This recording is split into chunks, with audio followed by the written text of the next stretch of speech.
Hi అండి. ఈరోజు మరొక రెసిపీతో మీ ముందుకు వచ్చేసాను. అదేంటంటే ధనియాల కారం. ధనియాల కారం ఎలా చేసుకోవాలో చూద్దాం రండి. ముందుగా స్టవ్ వెలిగించి ప్యాన్ పెట్టుకోవాలి. ప్యాన్ వేడయ్యాక అందులో ఒక కప్పు ధనియాలు, ఒక టీ స్పూన్ జీలకర్ర వేసి బాగా వేయించుకోవాలి.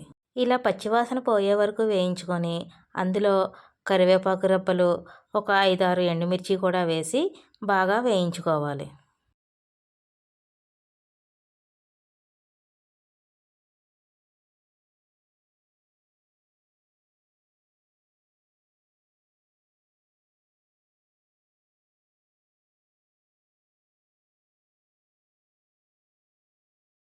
ఇలా వేయించుకున్న మిశ్రమాన్ని స్టవ్ ఆఫ్ చేసి పక్కన పెట్టుకోవాలి. అది బాగా చల్లారిన తర్వాత మిక్సీ జార్లో వేసుకొని అందులో కొద్దిగా సాల్టు, 4, 5 వెల్లుల్లి రెబ్బలు వేసి ఫైన్ పౌడర్గా చేసుకోవాలి.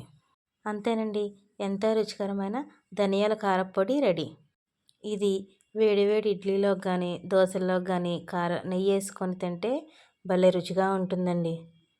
మరి మీకు కనుక ఈ రెసిపీ నచ్చినట్లయితే ప్లీజ్ లైక్ చేసి కామెంట్ చేయండి. అలాగే మన ఛానల్ని ఫాలో అవ్వండి. Thank you.